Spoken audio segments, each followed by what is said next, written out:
नमस्कार शिक्षक मित्रांनो, FLN कार्यक्रमाअंतर्गत आपल्याला विद्यार्थ्यांचे अध्ययन क्षमता जे स्तर आहे त्याची पडताळणी करून त्याची नोंद आपल्याला स्वीट चार्ट या ॲपवरती करायची आहे.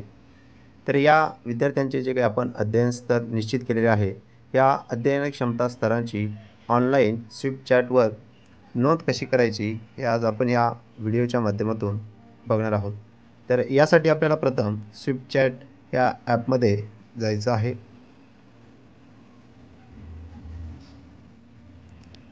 स्विफ्ट चॅट ॲप ओपन केल्यानंतर याप्रमाणे होमपेज आपल्यासमोर ओपन होईल.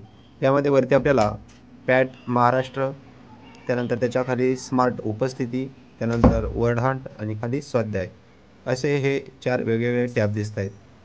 तर FLN कार्यक्रमांतर्गत विद्यार्थ्यांचे अध्ययन स्तर आपल्याला नोंदवण्यासाठी पॅट महाराष्ट्र जो काही 1 नंबरचा टॅब आहे यामध्ये आपल्याला जायचं आहे. याला क्लिक करायचं आहे. क्लिक केल्याच्यानंतर याप्रमाणे आपल्यासमोर स्क्रीन येईल. यामध्ये बघा होम मेनूमध्ये आपलं स्वागत आहे आणि इथं आपलं म्हणजे जो शिक्षक या ॲपला रजिस्टर केलेला आहे त्याचं इथे नाव आणि वर्गातील प्रगती किंवा मूल्यमापनामध्ये विद्यार्थ्यांनी ह्या कामगिरीची नोंद ठेवण्यासाठी पर्यायापैकी एक पर्याय निवडा असं आपल्याला इथं दिसत आहे. मग या ठिकाणी विद्यार्थ्यांच्या कामगिरीची नोंद ठेवा आणि खाली सारांश पहा असे 2 पर्याय आपल्याला दिसत आहेत.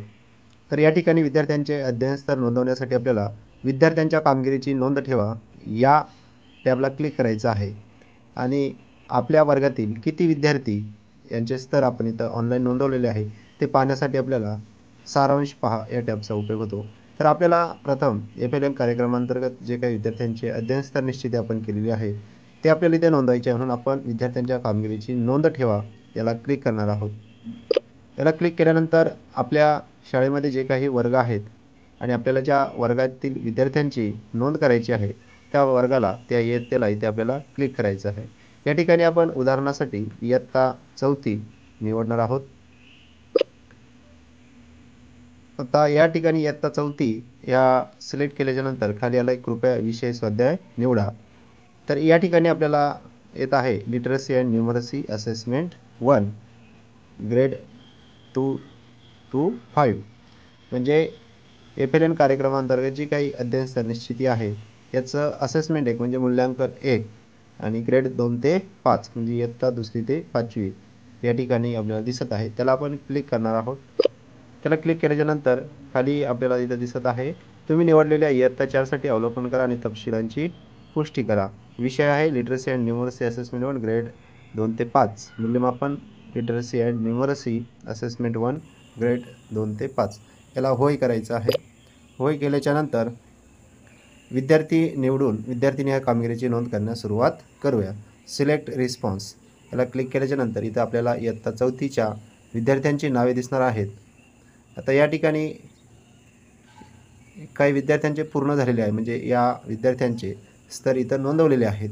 म्हणजे ज्या विद्यार्थ्यांचे आपण अजून नोंदवलेले नाहीत ते प्रलंबित इथं आपल्याला दिसत आहे. तर या ठिकाणी उदाहरणादाखल आपण एक नोंद करूया. बघा या विद्यार्थ्याचं नाव इथं दिसतंय आणि आज उपस्थित आहे की अनुपस्थित आहे. तर याला आपण उपस्थित करणार आहोत. त्यानंतर जे काही आपले कौशल्य होते 4 वाचन, लेखन, संख्याज्ञान आणि गणिती क्रिया या 4 कौशल्याचे जे काही स्तर होते वाचनाचे स्तर होते आपले 3 ते 5साठी 1 ते 15. तर मग वाचनाच्या या कौशल्यामध्ये हा विद्यार्थी कोणत्या स्तरावर आहे तो क्रमांक आपल्याला इथे टाकायचा आहे. मग त्याच्यासाठी आपल्याला सर्व विद्यार्थ्यांचे स्तर निश्चित करणे अगोदर गरजेचे आहे. एक तो डाटा सारांश सगळा गोषवारा सर्व विद्यार्थी या 4 कौशल्यामध्ये कोणकोणत्या स्तरावर आहे ते आपल्याला अगोदर एका पेजवरती लिहून घ्यायचं आहे आणि मग या ॲपवर त्याची आपल्याला नोंद करायची आहे. आता इथे वाचन या कौशल्यामध्ये हा विद्यार्थी आपल्याकडे 15 स्तर आहेत. मग आपण इथे याला 15 स्तर टाकलं. त्यानंतर दुसरं कौशल्य आहे लेखन.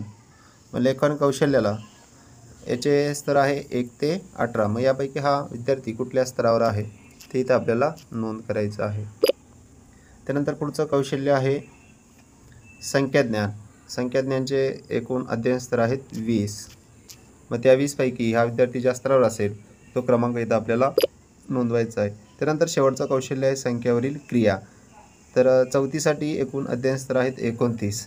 मग संख्यावरील क्रिया या कौशल्यामध्ये हा विद्यार्थी ज्या स्तरावर असेल तो क्रमांक आपल्याला इथे टाकायचा आहे. बघा या ठिकाणी आता आपल्याला आलेलं आहे की या विद्यार्थ्याची काय झालेली आहे, इथे आपण अध्ययन स्तराची जी काही त्याची कामगिरी आहे ती आता आपण इथं यशस्वीरित्या नोंद केलेली आहे. दुसऱ्या विद्यार्थ्याच्या कामगिरीची नोंद करायची असेल तर या टॅबला इथं क्लिक करायचं आहे किंवा मेन मेनूत जायचं असेल तर होम मेनूला आपल्याला क्लिक करायचं आहे.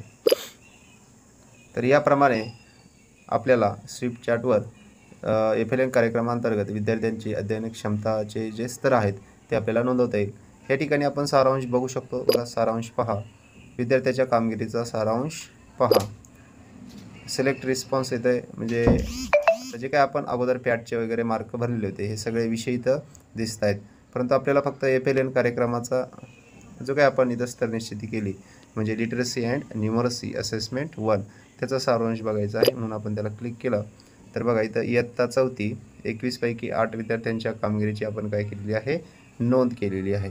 तर याप्रमाणे आपल्याला स्विफ्ट चॅटवरती कार्यक्रमांतर्गत जे काही अध्ययन क्षमता स्तर आहेत ते आपल्याला नोंदवता येईल. अजून काही शंका असतील तर तुम्ही कमेंटमध्ये नक्की विचारू शकता. व्हिडिओ बघितल्याबद्दल धन्यवाद.